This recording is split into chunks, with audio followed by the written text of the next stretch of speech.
Well, good morning, everyone. I'm Dr. Laura Lacher, and welcome to today's Medical Grand Rounds. We'll go ahead and get started with some announcements and then introductions. Please be sure to join us next week. We will be hosting the Portland Clinic Dr. Jeff Clevin Lectureship, and the talk will be Evaluation of Dizziness, given by Dr. Renata Thronson from University of Washington. Grand Rounds is a joint effort between Providence St. Vincent and Providence Portland Medical Centers. I'm here in Southern Auditorium at St. Vincent's. We are usually here live in the room on Tuesday mornings at 8 a.m. And sometimes we are live at Prov Portland, typically Tuesdays at noon. You can join us live in the room or watch virtually via Teams Live. You can also earn CME credit by watching a recording of the event. If you look at each week's Grand Rounds invite, it will let you know where and when we'll be meeting, and also includes the link to the recording. I'll be monitoring the Q&A throughout today's session, so for those of you online, please feel free to post any comments or any questions, and I'll mostly hold those until the end as time allows.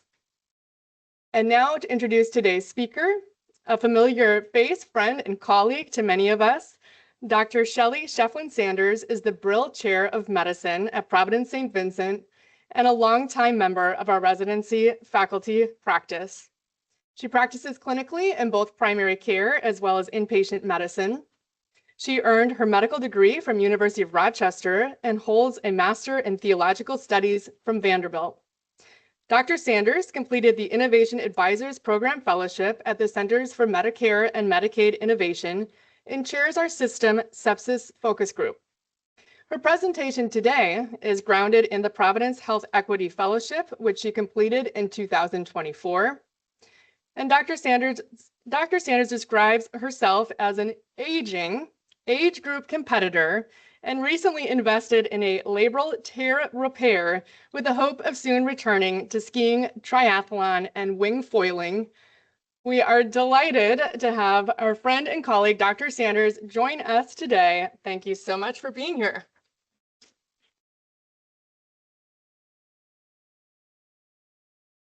Thank you, Laura. It's so good to see all of you.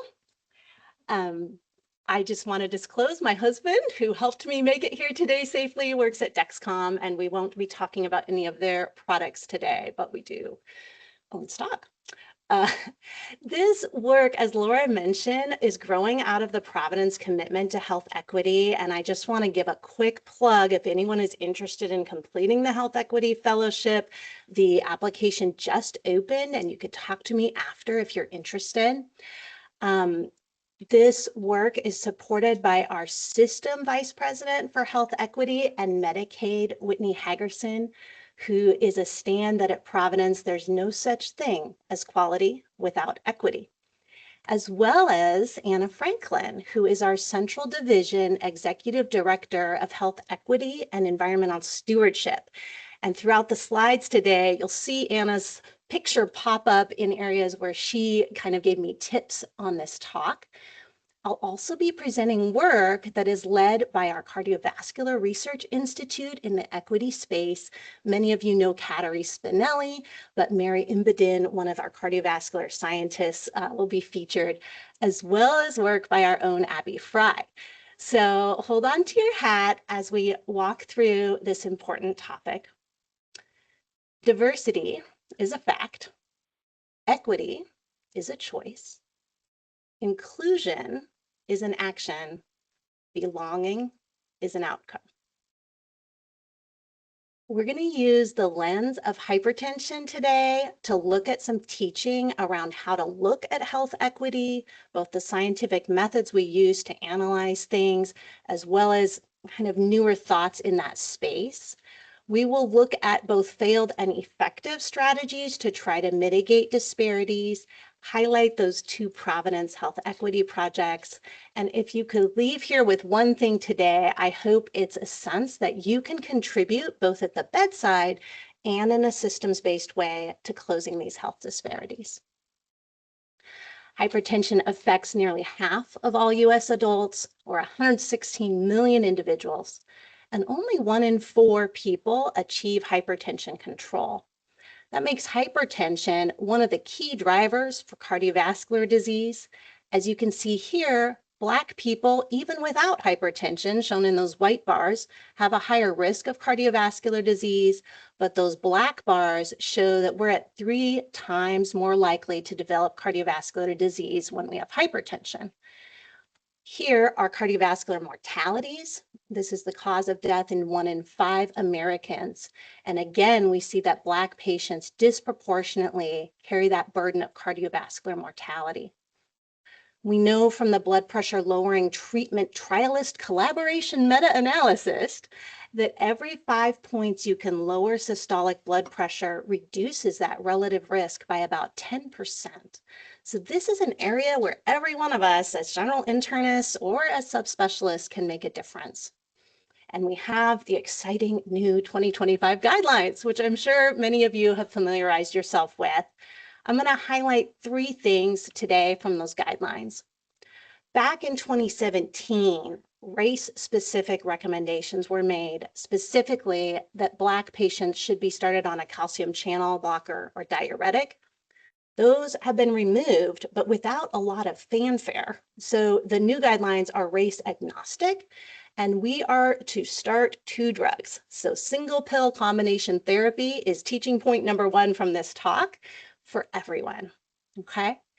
The other important thing is to move away from the pooled cohort equations, which you're familiar with, the ASCVD risk or the Framingham study.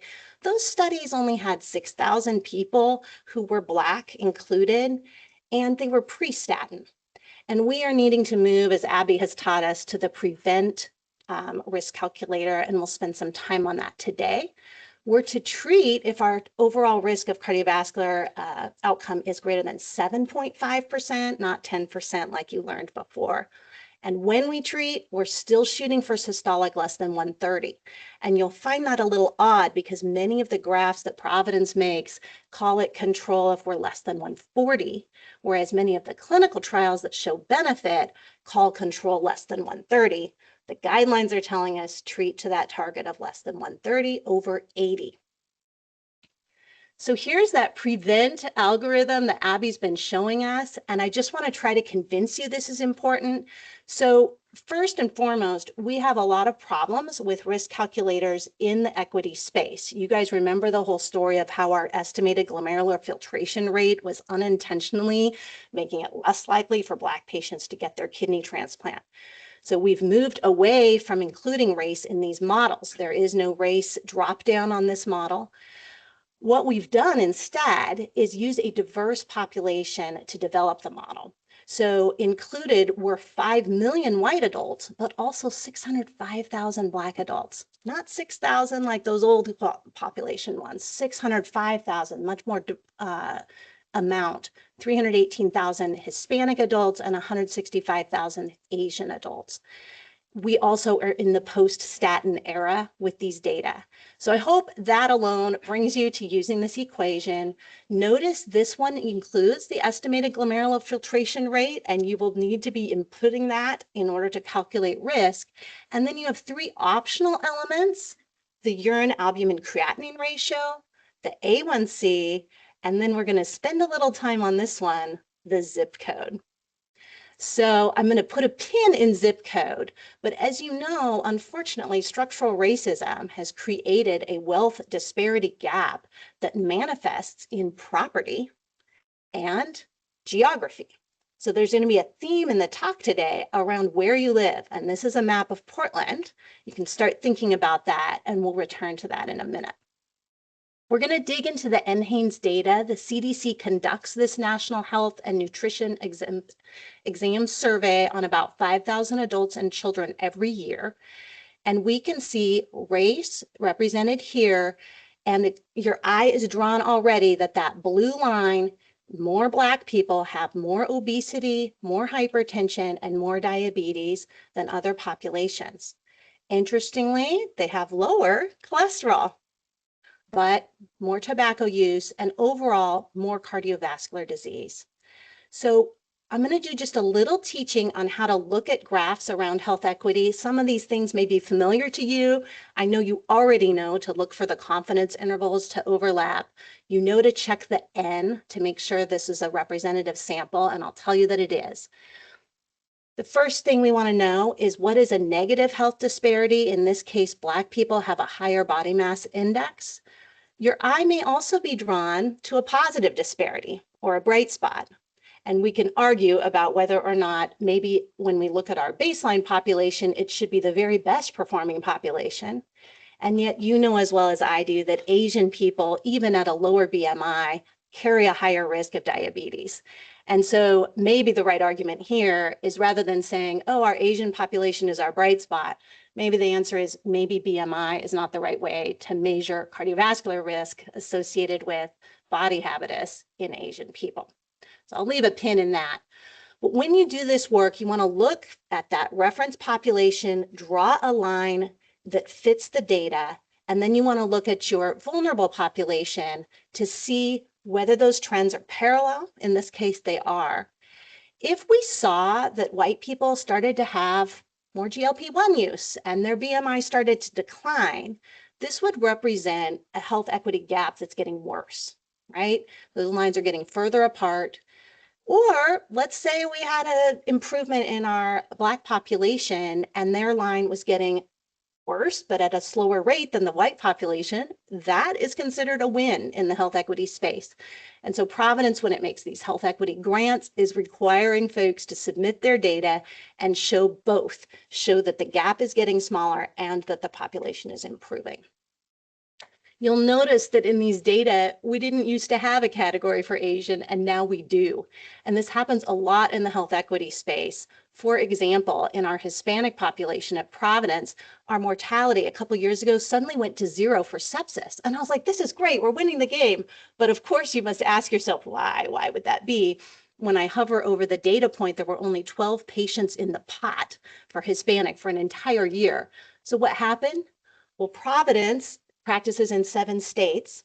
Washington state passed legislation requiring that we not collect just that a person's Hispanic, but that they are Puerto Rican Hispanic or Cuban Hispanic or Mexican Hispanic. And what that did was scatter all of our Hispanic people into a smaller pot, and the grouper was broken at the system level that grouped them back into the Hispanic category. And I'll tell you, if that can happen at Prov, it could happen at the national level. So this kind of work really requires a deeper thinking, and you have to ask questions. And I know all of you are bringing your critical thinking skills whenever you run a QI project, but all the more so in this space. Some of you may be thinking, Shelley, race is a construct without biological basis. And should you even be showing us these graphs? So put a pin in that thought, and I'm going to return to that in just a second. Let's look at our, I'll tell you that NHANES people had the same thought, and these same graphs are produced in their slides for education, for income to poverty ratio, and they look about the same. So often what we're talking about is social determinants of health with race as a proxy. Let's look at the blood pressure curve. Here we see that Asian, Hispanic, and white patients have similar blood pressure control, and that Black patients have much more hypertension. In fact, hypertension accounts for approximately 32 to 36% of incident cardiovascular disease in Black people, compared to only 21% in white. And I would say, if you want to take a glasses half full point of view, at least we have a pill for this. So in a way, this is an opportunity for us as providers to intervene. So I promised to touch at least this difficult question. Should we even be looking at race and ethnicity, or should we as medical scientists confine ourselves to genetic ancestry, which has a DNA-based level for certain disease states? And I will spare you a really interesting article that was published in JAMA recently, where 42 institutions, including governmental, academic, health insurance, and other institutes, were asked to answer their opinion on this question. There was a diverse array of answers, and I think the best answer is coming to us from some ethicists. But before I reveal what they had to say, I want a show of hands. Who here feels like race is a construct and really maybe we should let go of it in this setting? And then who might say, we hope one day to be able to abandon that, but we're probably not yet there. Yeah. So I think both groups would have a point of view and certainly was represented in that paper. But I'm going to read to you what these two ethicists said. There is no scientific evidence that the groups we traditionally call races, ethnicities have distinct, unifying biological or genetic basis. Such a focus runs the risk of compounding equity gaps and perpetuating erroneous conclusions. That said, we suggest that the terms race and ethnicity continue to have purpose as lenses through which to quantify and then close racial and ethnic disparities. Understanding the root cause of such health disparities, namely longstanding racism and ethnocentrism, could promote interventions and policies poised to equitably improve population health. Okay. You guys are used to doing this. I'm going to bring it back to a patient level. We just looked at population level obesity, hypertension, diabetes, but when you're in the room with the patient, you take those illnesses and bring them together for whole person care. You do that very naturally. And you may find the patient's not ready to talk about tobacco cessation, and instead you start chipping away at diabetes. And then as you spend more visits with that patient, you realize they have depression and they're never going to get their diabetes controlled until I manage that. You do this very naturally at the bedside, and I want to use that as an analogy for a concept in equity work called intersectionality. This term was coined by Kimberly Crenshaw in 1991. Within intersectional frameworks, race, class, gender, sexuality, age, ability, and other aspects of identity are considered mutually constitutive. That is, people experience these multiple aspects of identity simultaneously, and the meanings of different aspects of identity are shaped by one another. So how does this show up in equity work? I'm going to give an example of a VA study that was just published, but first I'm going to show you just the most simple example. It's easy to think about money. So here are the earnings of men and women in 2015 in the US. And you can see that women earn on average 11 grand less than men. That's one lens, call it the red lens. And then if we start dividing, adding on lenses, let's add on white versus black. You recognize that if you are a black woman, you are earning only 36 grand a year, which is 63% of what a man earns who is white. Notice that white women at 43 grand are earning more than black men at 41 grand. So already this intersectionality is really clear. Interestingly, Asian Americans earn more, but there is still a disparity between Asian men and Asian women to the tune of almost $15,000 a year. And finally, Hispanic people are earning the least. And if you are a Hispanic man, you are still earning more than a Hispanic woman, but you are earning far, far less than if you were Asian or Black.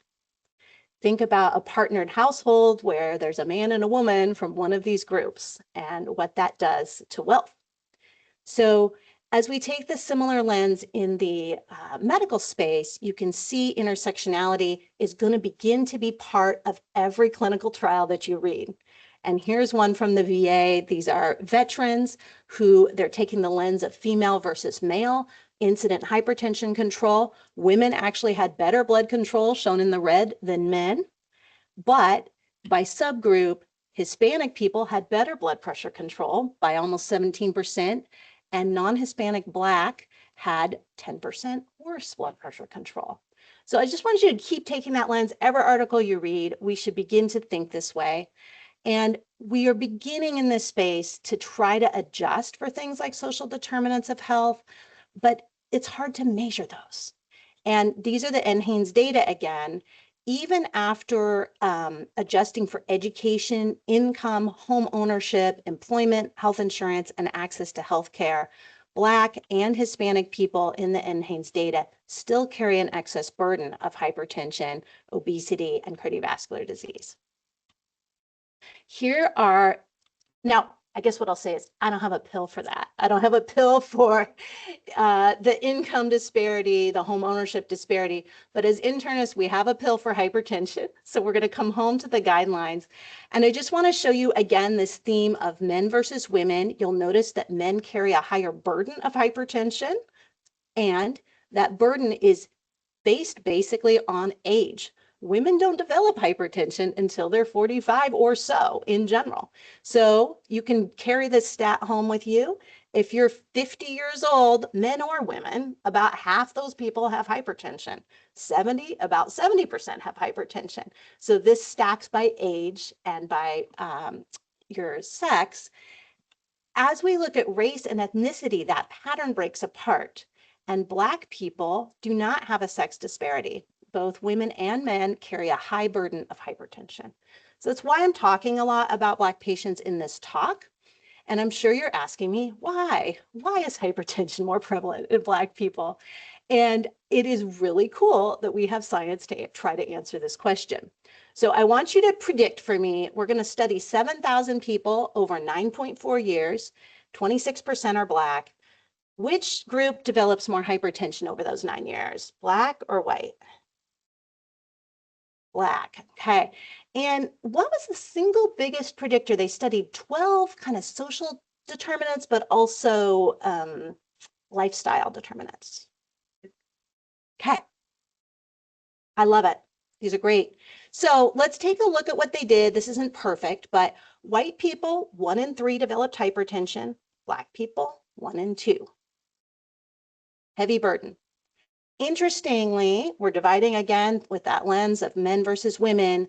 The Southern diet is the biggest contributor for both men and women. It was in the statistical model accounted for 50% of the difference between Black men and white men. As you look down the rest of these elements, educational level and sodium played a role for men. These other things like BMI and larger waist do count toward hypertension, but no more so than a white man. That's how these data are done. And then for women, it's a more complex picture with contributors around both education, income, and body habitus, as well as diet. So when you think about the holidays coming up and what food means to you and your family, trying to ask someone to develop a taste for broccoli as a way to get at this is a challenge. And in other research, this dietary pattern has been associated strongly with incident stroke, coronary disease, end-stage renal disease, sepsis, cancer mortality, and dementia. So I'm going to leave you with this to think about as you individualize care. This is a tender topic. Food has a lot of meaning, but this would be one area to consider as a place to go. There have been randomized trials, mostly in Black women, showing culturally sensitive interventions with social support, often based in churches, that can shift dietary patterns and lower blood pressure. Interestingly, in this same study, stress mediates blood pressure, but no more so if you're Black than white than another group. Now, discrimination, as measured by one of 3 standardized instruments, the perceived racism scale, the everyday discrimination scale, very clearly in other studies, this is a meta-analysis, is associated with both hypertensive status and elevated nighttime blood pressure. So discrimination, whether it's experienced through race or another lens, clearly is a driver, and we got to hold on to that thought too and acknowledge that. So many of these talks talk a lot about the problem, and it is 8:24, and we are going to be, now our eyes are opened to the problem. We're going to try to focus on some solutions. This is the implementation science for health equity statement from the American Heart Association. Aren't you delighted that they've made this statement? They have a roadmap to better health.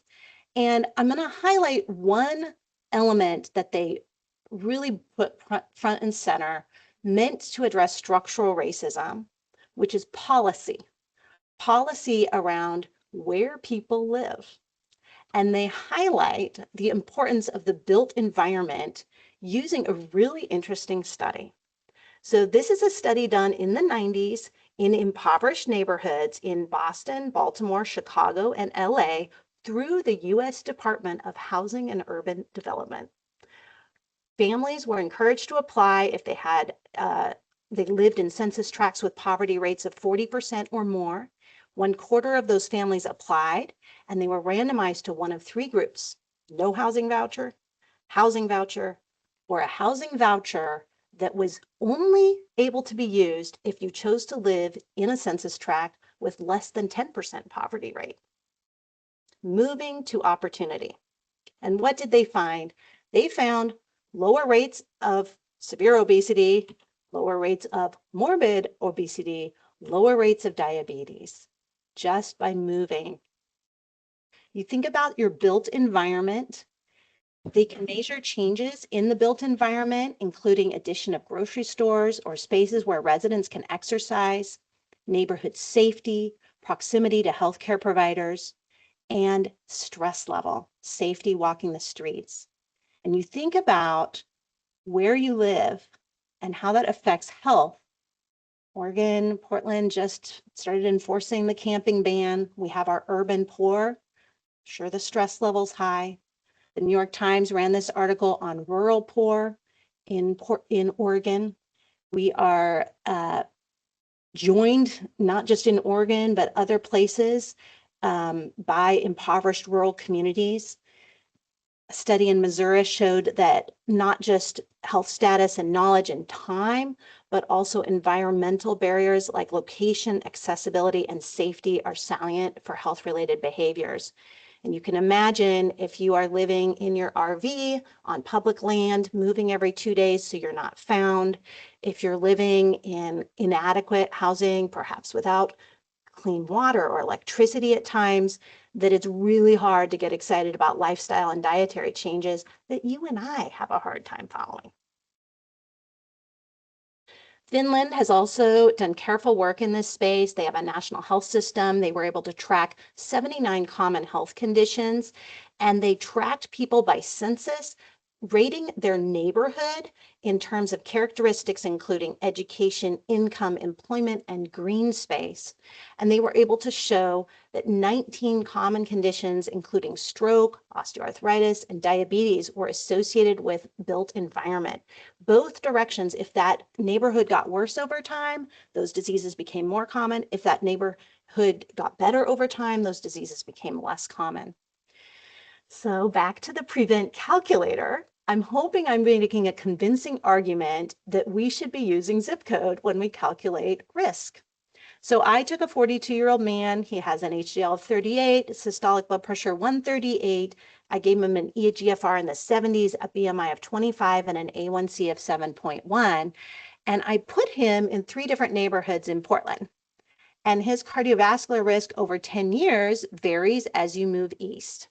And actually, most of the neighborhoods on the southeast side and northeast side of Portland carry a higher risk. Now, this is interesting. I gave him a systolic of 138. Curiously, if I wanted to make his risk change from 4.6% on the west side of town up to 6%, he would have to have a blood pressure of 153 to carry that same risk. Conversely, on the east side, I'd have to push that blood pressure all the way down to 124 to get an equivalent risk. And I'm saying this as Shelley, not as a guideline, but I think I might even start thinking this way. If I can push somebody's blood pressure a little lower and get away with it, maybe that's a good thing. And maybe I should be trying to do that with their zip code in mind. So the other thing that's not shown here, of course, is what if you are houseless? I'm sure your risk is higher. I'm not sure how to calculate that. Just a reminder that Oregon joins New York, Vermont, and Hawaii as the dark blue color with the very highest per capita rate of homelessness. These are 2024 point in time estimates. So a big problem here for us to attend to. So I've talked a little bit about the guidelines and provider interventions for closing this disparity gap. You're going to be able to recognize the factors contributing to hypertension. We're going to emphasize single pill combination, 2 drugs at the start therapy. We're going to use the prevent trial or prevent risk calculator. Going to try to build relationship with our patients. And then what I'm hoping to do for the rest of the talk is talk about how we can shape the system. So we've mentioned built environment. Now we're going to talk about micro-learning using community leaders, place-based interventions, and team-based care. So micro-learning, I'm going to share the story of one of our own Providence caregivers' spouse who participated in our pharmacy-led interventions for blood pressure management. And this person spent 8 months in relationship with the pharmacist with weekly phone calls. So when we talk about micro-learning, it is frequent small touches. It's a very different model than what we often do for blood pressure, where we diagnose someone and we'll see them back in 4 weeks or maybe in 12 weeks.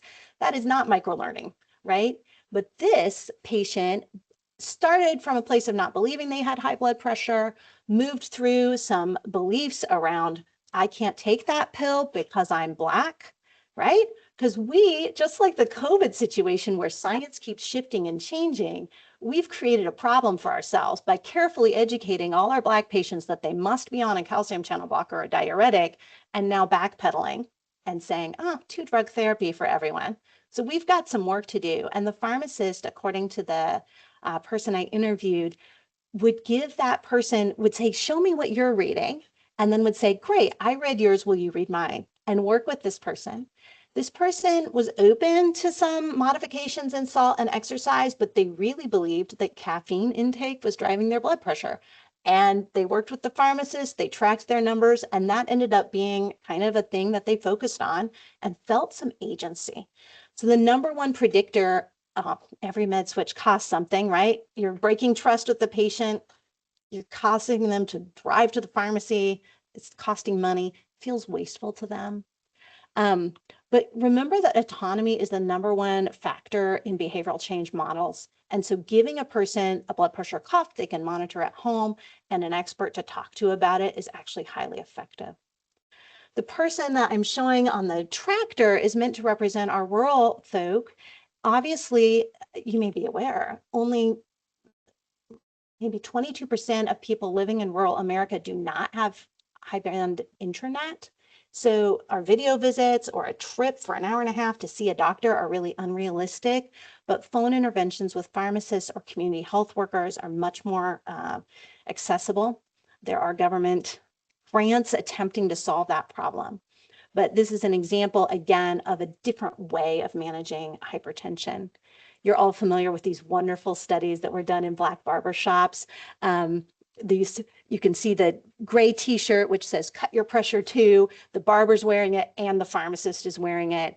And these interventions showed high efficacy at 1 year with 68% of the barbershops who were randomized to the intervention achieving that blood pressure of less than 130, where only 11% who did not have that embedded pharmacist got to the goal.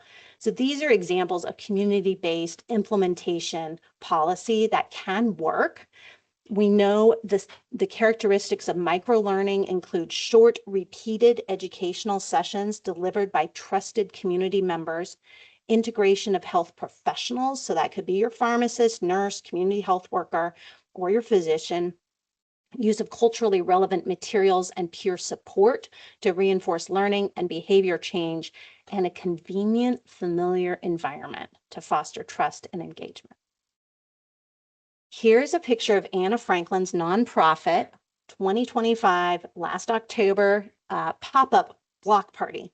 She has this organization called Maji Rising. She says it's reimagining healthcare access by turning it into a community-wide family reunion. So right here in the Pacific Northwest, folks are doing this through street fairs and using teddy bears to teach science. And folks go home with that teddy bear and it reminds them of what they learned. It's environments like this where there's potential for re-education around things like the single pill combination therapy, which really is the way to go. That's the dotted line that shows better control whether you're white or Black.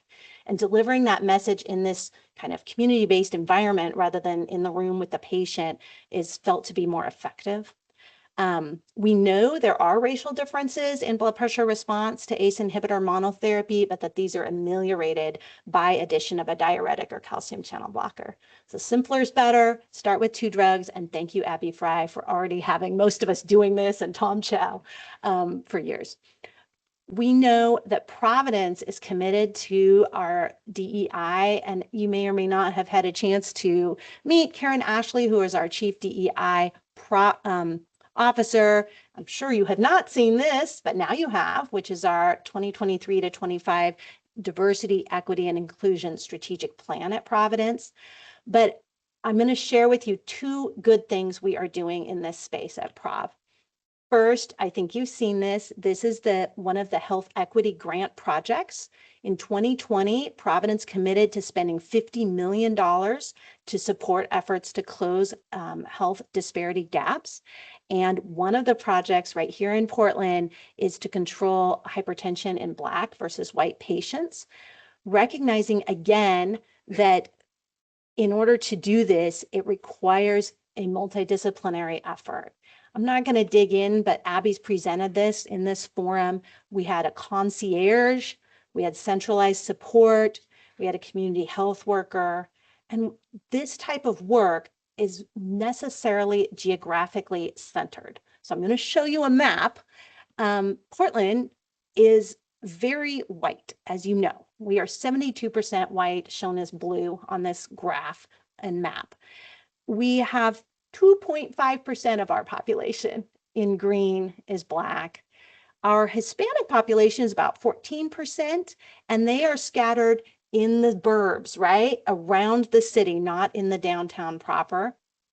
So when we do this equity work, and Lynn knows this from the work she's done on sepsis, it's much more effective if you can do it in the place where folks are seeking care.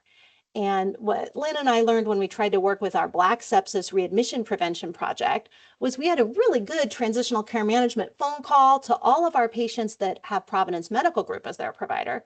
And we're like, well, our Black patients aren't getting that phone call. Why? Because they get their primary care at a federally qualified health center. And so the intervention has to go to where the patients are already going. And Lynn and I got on the phone with our medical directors at the FQHC, found out they save a whole hour appointment for every person that's hospitalized, but Prov doesn't feed in electronic way when the patient's admitted the way that Adventist, Legacy, and OHSU do. We only feed at discharge. Electronically, we ping the clinic the day of discharge when the discharge summary is signed. That doesn't give them time to get that patient in for that 1 hour slot with the doc who knows them. So crazy. Back in 2012, when we went live on Epic, people still faxed things. And we got all this feedback from the community clinics. Stop faxing us on admit and on discharge. It's too much fax paper. It's bad for the earth. So we turned off the feed. Well, here it is 15 years later, and we're messing patients up, specifically patients whose health record is not our same instance of Epic. So we were able to go to Dan Rosenberg. Dan, would you please flip the switch? Okay, Shelley, I'll flip the switch. Boom, now the FQHC can get that information. But it's that kind of digging deep and understanding where people are getting their care. This health equity work is complex. And if we don't slow down and take the time, we miss those opportunities. So back to geography, the little tiny green squares on this map are where we have to situate the intervention to improve our blood pressure control for Black patients. These maps I'm just showing you, on the left is the diversity score, with more diverse being green. And then on the right, you see that same area that's mostly green on the outskirts of Portland is now red, indicating low income. So the more diverse your neighborhood, the more likely it is to be a low income neighborhood. And again, thinking about where does Providence have clinics? Well, we don't have as many clinics in those areas of poverty, and yet that is where we would need to be present in order to serve. So for these projects, the focus was in those spaces where PMG North and Northeast Cascade, where we knew we served a majority of our Black patients. And this work is really lovely, showing improvement. You can now see the gap is closed for Black and white patients in those specific clinics. Then the next goal was to spread that workflow across. And with your new skills in reviewing health equity data, you can see that when we started this work in October of 2023, Black patients had less blood pressure control than Asian or white, and that over time, that negative disparity, and there's a positive one for Asian. Here's our trend line for white. And then let's put in our trend line for our Black patients. And you can see on this slide that the 69% control for the Black patients at the end is a data point that's labeled. And when I looked at these slides with Anna, I said, Anna, we're doing great in Central Division. And Anna helped me. And she said, Shelley, you are overly optimistic. And every time we get overly optimistic, we actually lose ground. This is the data point that fits the data better. And if you would look at that, there's one data point high above that line I drew, and there's one data point far below. But on the average, that's the fit. And as you can see, we're improving. The gap is getting smaller, but it's not gone. And we would have to project out to 2027 at this rate to see that disparity go away. I think this is an important point that Anna is bringing home to us is although we have enthusiasm and we are pleased to see change, we are not helping ourselves if we're overly optimistic. Same thing with our Hispanic population. They don't look too bad. And this graph is kind of blown up. 68% is not that far from 71 or 72%, but the rate of improvement is not going to be on a catch up. And so I think it's important that we continue. This is the Central Division Hypertension Control. This is a BIPOC distribution. You can see the blue line still below the orange line. This is Providence's 2026 health equity metric. So Prov is committed to keep working to close this gap. When we talk about reimagining hypertension, I'm showing you a my chart message with lots of numbers. This is kind of the current state, at least for many of us. And I think the future state is going to be these team-based care models. Perhaps there's going to be a role for a digital assistant. I looked at one systematic review of over 28 studies, of which 17 aimed to enroll Black and Hispanic people preferentially. These interventions vary. They include text messages, remote blood pressure monitoring, virtual behavior coaching. These are not AI. This is just a digital intervention. And there was some promise with blood pressure better controlled both at 12 months and 18 months. I'll show you the little forest plots. So these are examples of ways to multiply our presence and perhaps have a durable response. Blood pressure is a 10-year disease. You got to change somebody's behavior over the long course. It can take many little touches to get there. So I'm kind of optimistic about your digital assistant. I guess I'm a little less optimistic about AI, although here is a JAMA article that was just published showing that a diabetes prevention program led by AI was just as good as a human-led.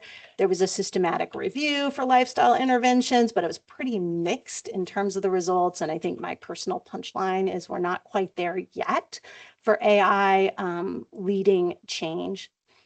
I'm going to close with probably the very most exciting piece of this puzzle here at Prov, which is work that's being done in our Cardiovascular Institute. And I kind of want to emphasize the network of folks who are informed in this space and the importance of connecting our basic scientists to the bedside. And that's the role I think all of us can play. So I'm highlighting work that Mary Imbeden did. It's slated to be published in January of 2026. So you can already download the paper online in the American Journal of Cardiology. We know from a systematic review of 34 studies that women versus men, and I acknowledge that we're leaving out those who have a different gender orientation, but if we just take the lens of sex assigned at birth, women have worse cardiovascular outcomes than men for STEMI and NSTEMI, measurably so. They have a higher in-hospital mortality, and they get less goal-directed medical treatment. And the journey that Mary took to try to explore why that is something I'm going to share. I'm sharing it in my own words on my own slides, having watched Mary do her presentation and having spoken with her. She couldn't be here today. But Mary asked the 5 whys. Why, for STEMI, do women have almost 2 times the odds of in-hospital mortality? And for NSTEMI? Well, one answer to that could be that PCI is delayed in women. And in fact, it is. So as you know, door to balloon, 90 minutes is the gold standard, and 120 minutes if the patient comes from an outside facility. For her data are from Prov Portland and Prov St. Vincent, so our 2 hospitals. And she was able to demonstrate that men squeak right in under that 90-minute, and women are 15 minutes longer to PCI. Right now, in 2025, in our hospitals, there's this sex disparity. Why? Well, she was able to use math to identify delayed EKG as the key driver. Women get an EKG 3 to 4 minutes longer on average, and the standard is 10 minutes, and women, a much higher percent, get it outside that 10-minute window of presenting with a chest pain equivalent. Now, why is that? Women are older, they have more public health insurance, they have a heavier burden of hypertension and CHF, but less hyperlipidemia.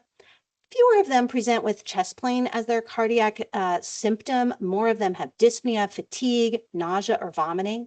But with math, Mary can take that away. She can say, what is the attributable risk, and remove the chest pain, or just analyze the people that did present with chest pain.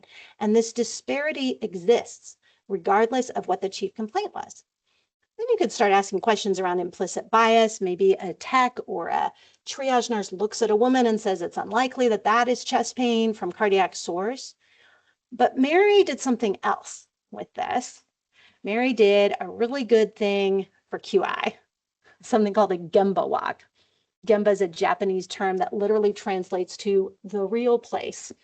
And the Gemba in QI work just means going to the newly remodeled ED at Providence St. Vincent, which was carefully designed so that our triage nurse can see the whole waiting room, because we've had safety episodes where a patient in the waiting room decompensated and it went unrecognized. So what have they done? They've made triage much more public. And does every woman who shows up have a really nice loose fitting green sports bra that it's easy to put those EKG leads on? No, they are here and we're trying to protect their privacy. So what do? We wait to get the EKG until they're back in a room. So Mary uncovered all of this, and then she's like stuck because she's a scientist. And she's like, what should I do, Shelley? And it's just a beautiful thing that we now have this network across Providence, because I was able to connect her to Anna Franklin. And we are putting Mary forward as a health equity fellow for this year. And she has already identified stakeholders. She's connected with our ED leaders, both physicians, nurses, and our techs. We've got her looking not just for this sex disparity in time to EKG, but she's already doing the math on goal-directed medical treatment, which for women is not as well done as men at Prov. Cardiac rehab, she's already identified that more men go to cardiac rehab than women. So I just hope that all of you feel like there's hope for us. Hypertension is remaining a key modifiable driver, and it's something we've got a pill for, which is kind of good news. We know that we need to use caution with our race in predictive models, and more we're going to move toward the disparities indexes, potentially using zip code as one easy way to quantify a person's risk. We know that race conscious rather than race specific or race agnostic care is our preferred terminology right now. We know that geographic cohorting, which unfortunately is a vestige of structural racism and redlining, can actually work to our advantage. We can use zip code for risk stratification, and we can focus interventions right where they need to be. And we know that our relationship with the individual patient, listening to their story, and then taking advantage of microlearning and team-based care is a way that we can move forward. And then most importantly, I hope you leave here knowing that Providence is active in this space. And maybe one of you will continue that good work to close these disparities gaps. Questions?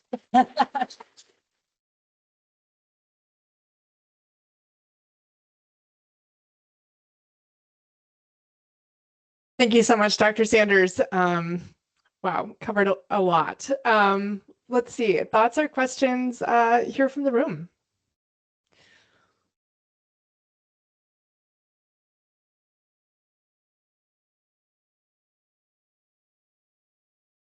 I'll let that sink in for a moment.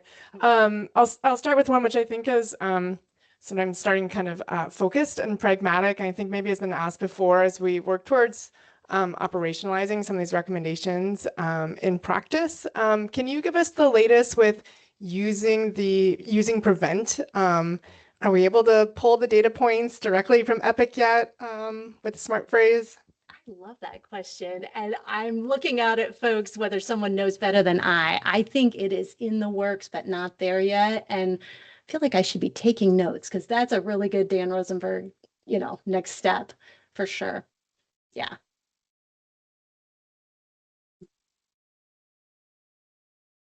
Thanks for a great talk. As someone who went to med school in Atlanta and fell in love with that Southern diet while there, I was dismayed to see that data point about its impact on blood pressure control. And I was wondering if there's any definition of how the Southern diet is defined. I didn't see any pictures of collard greens or black-eyed peas, only the deliciously bad stuff. And if there's any sort of parts of the Southern diet that we might counsel our patients to seek as great tasting, healthier alternatives. Oh, I love it, Laura. Yes, actually, in that study, they used a point system to characterize the Southern diet. And the more points you had toward a classic Southern diet, the worse your hypertension. So there is a tool out there I don't have access to. And yes, the collard greens and black-eyed peas are probably the healthiest part of the diet. The vegetables also listed were sweet potatoes, which, as you know, are a healthier starch than white potatoes. So that's a plus. Yeah, and I was rather shocked to see that. And I do think it's kind of painful in my own family. I'm thinking about my kids and what we grew up eating. And I was pretty careful to be like, and you will eat your broccoli because no one is going to like that better than a biscuit. You're like, it's just, there's no way. Biscuits taste better. Yes. So, and I'll have to defer to Miles. Obviously, adding the olive oil instead of the other cooking oils, staying away from butter would be like one simple substitution that some folks might be willing to get behind. Yeah, I have a lot of humility in the food space. Not an easy nut to crack.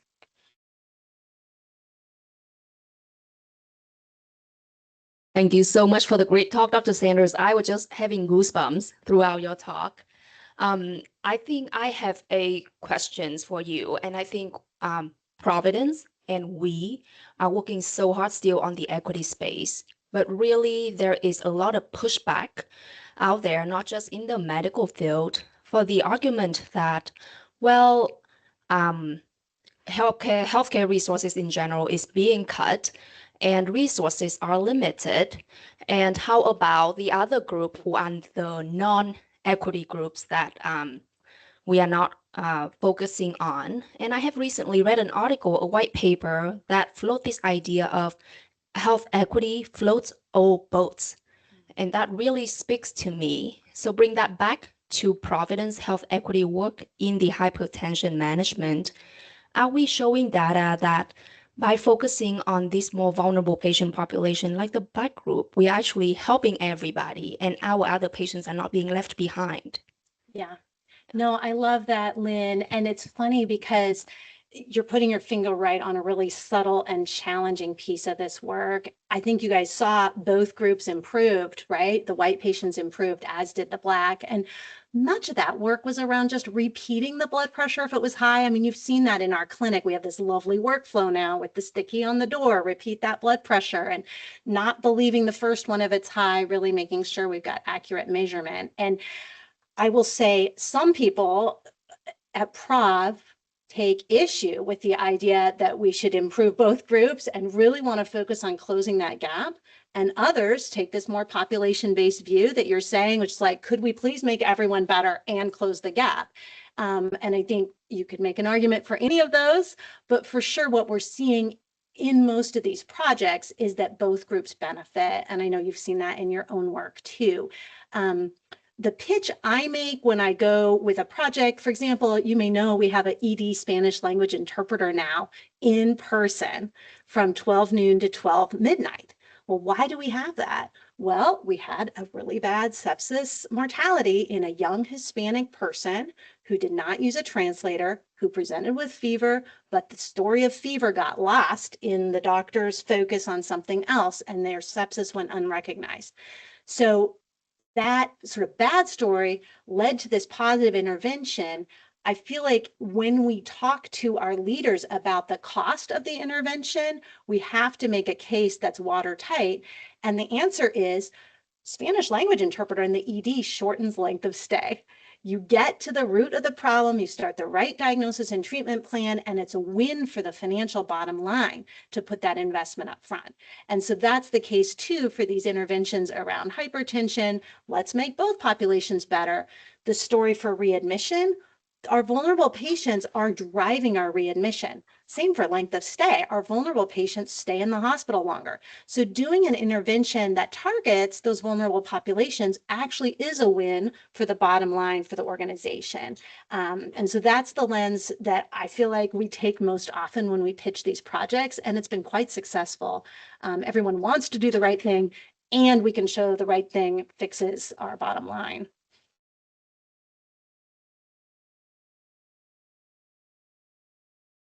Thanks, Shelley. Two questions. One on the diet aspects. Did they control for salt?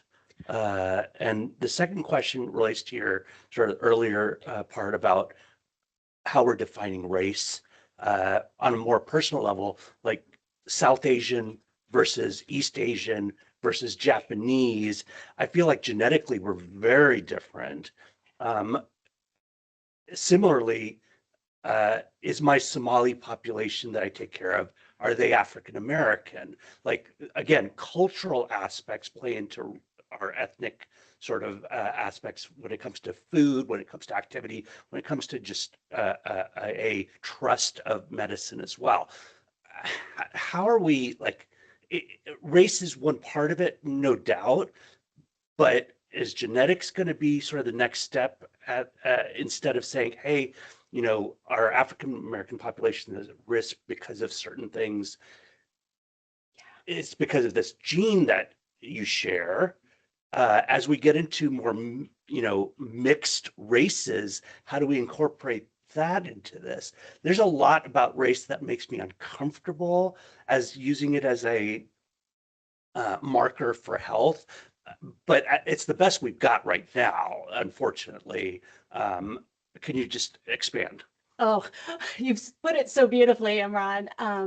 The first easiest thing to say about the salt is in this particular study, they did use the DASH diet and they used sodium to potassium ratio as well as the Southern diet. And they separated the three. And for Black men, the two, Southern diet and sodium to potassium ratio, were associated. So I think impossible to tease it too far apart, but both count, I guess I'll say. The high fat is the thing that would distinguish the Southern diet. And then, yes, I love what you're saying. And it goes back to that Venn diagram I showed with race, ethnicity, and then genetic ancestry. I think someday we'll get to genetic ancestry. And I did a little reading about why Black people have lower cholesterol, trying to understand that. I learned, and many of you know this, that within the population we would call Black, there's actually more genetic diversity in that population than in any of the other populations. In other words, one Black person is more different from another Black person than, say, Black people are from white people. So we are all children of Africa. This is where it all began. So you're absolutely right that your Somali patient is not your third, fourth, fifth generation, person from Louisiana. And we can't pretend that because they're listed in Epic as Black, that they have the same risk factors. And I think the complexity there abounds, and there probably isn't one great answer. I think the Hispanic story I told, where you're Cuban Hispanic, Puerto Rican Hispanic, that could be applied to our Black population too. Great. Well, thank you so much, Dr. Sanders, for such an excellent and thought-provoking talk. We're at 9 o'clock, so see you next week.